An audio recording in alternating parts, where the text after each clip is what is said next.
السلام عليكم ومرحبا بكم. ان شاء الله تكونوا كامل بخير وعلى خير. صحة فطوركم وان شاء الله النهار تاع اليوم يكون جاز عليكم خفيف. خياتي العزاز، قبل ما نبداو ما تنسونيش في ابوني وتفعلوا الجرس باش يلحقكم كل جديد. والى عجبتكم القصة تاع اليوم خلوا لي جام. بلا ما نزيد نطول عليكم نبداو.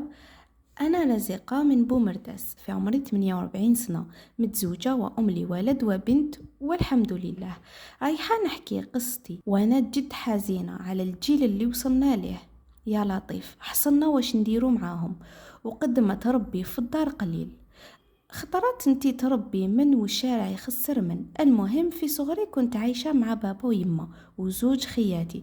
كنت أنا الكبيرة تاع الدار وأنا اللي كنت حاملة الهم على راسي.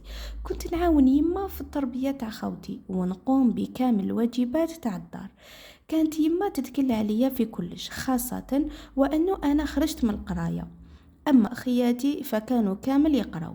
المهم جازوا عوام وأنا في الدار غير مع شغل. بعدها كبروا خاوتي وكبرت أنا، واللي نتلاقى بيها تقول لي كيفاش كاش جديد كاش عريس، وأنا غير في قلبي نقول لهم وعلاش تقلقتولي، راني فوق ظهركم. وزيد كي يجي المكتوب ما عنده وين يروح.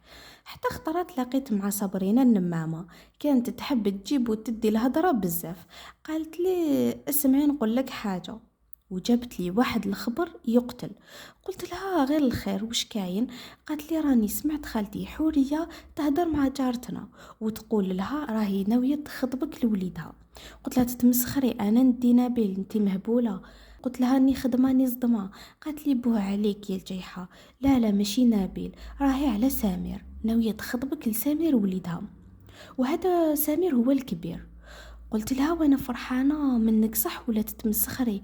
قالت لي والله غير صح، وزيد على حساب واش سمعت راهم جايين العشيه باش يهضروا مع ماماك.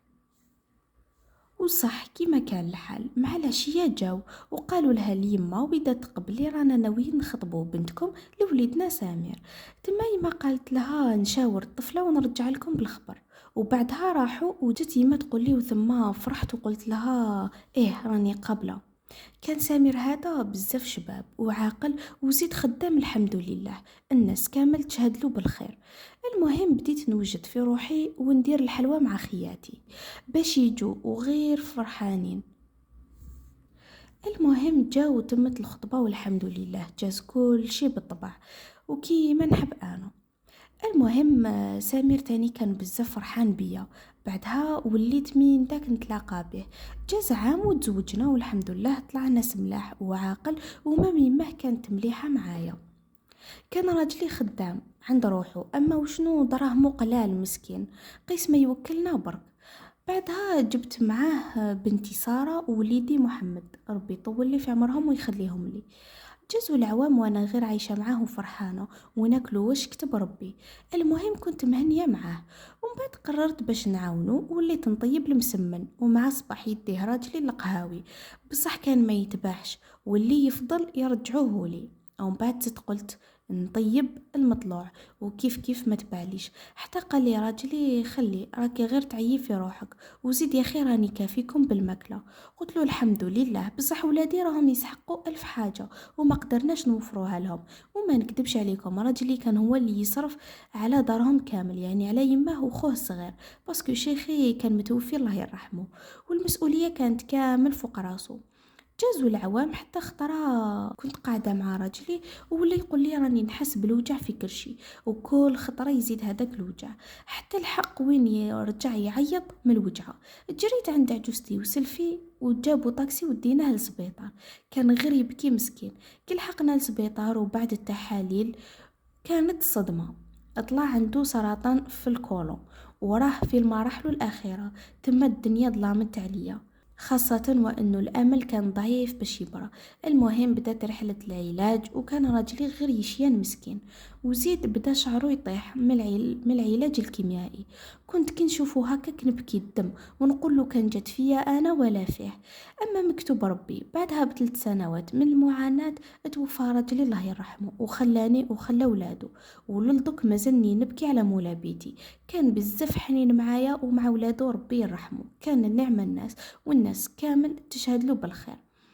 المهم بعدها قعدت انا وعجوزتي وسلفي الصغير اللي بعد موت خوه راح حرق، ولحد اليوم ما بانش حتى خبر عليه.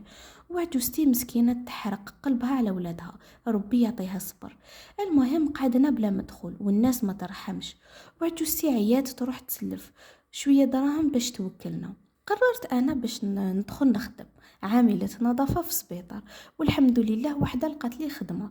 اما بنتي كانت رافضة وديما تقولي بهدلتينا. كنت نقول لها واذا انا ما خدمت وما كاش المدخول منين تاكلوا وشكون يوكلكم، وزيد راكم شفتوا باللي الناس ما ترحمش، وزيد الخدمة ماشي عيب.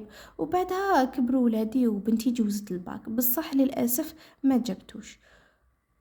دخلتها دير ستاج تاع ممرضة، ولات تتعلم في سبيطار اللي كنت نخدم انا فيه. انا فرحت بزاف وقلت هكذا نولو نروحو كيف كيف ونولو كيف كيف، وبنتي قدامي يعني شكون كيما انا. اما هي لا كانت تحشم بيا وديما تقول لي كي نصيب خدمه ديري في بالك رايحه تخرجي من تما، يعني كي تصيب خدمه في سبيطار.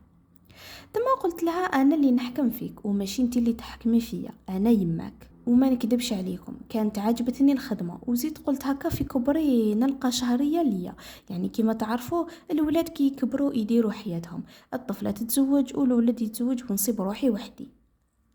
بنتي كانت تحب تبان كلاس قدام صحابتها.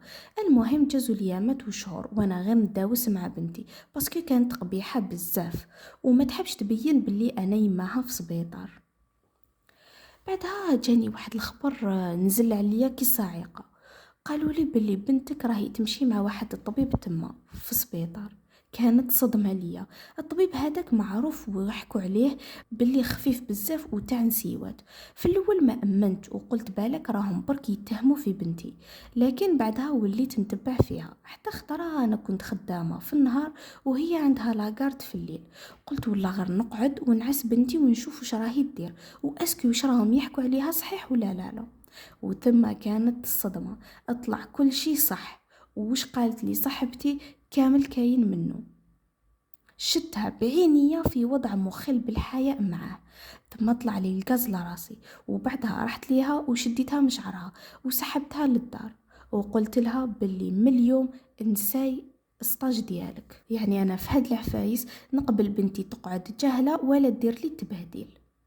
ثم بنتي ولات تحلل فيا باش نسامحها ونخليها تولي السطاج ديالها، وحلفت ما تزيد تعاود. بصح انا لا كنت مصره باش ما تكملش باسكو على بالي باللي رايحه تولي ليه، وباسكو كانت بزاف خفيفه.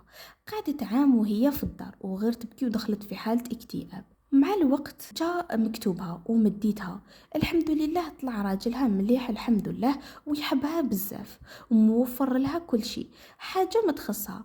اما اخترت نلوم روحي ونقول لو كان غير خليتها تكمل الحلم تاعها وقعدت نعس فيها، بصح ما قدرت انا كي شفتها في هذيك الحاله ما قدرت نخمم في والو غير انه نخليها في الدار حتى يجي مكتوبها. المهم اي وحده سمعت القصه ديالي تعس بنتها وتعس ولادها بزاف، لانه الشارع ما يرحمش. وكل وحده جازت على تجربتي تقول لي ويلا تصرفت تصرف مليح مع بنتي، لانه من ذاك يجيني تانيب الضمير كي نشوفها مازالت تحكي على يامات ستاج ديالها.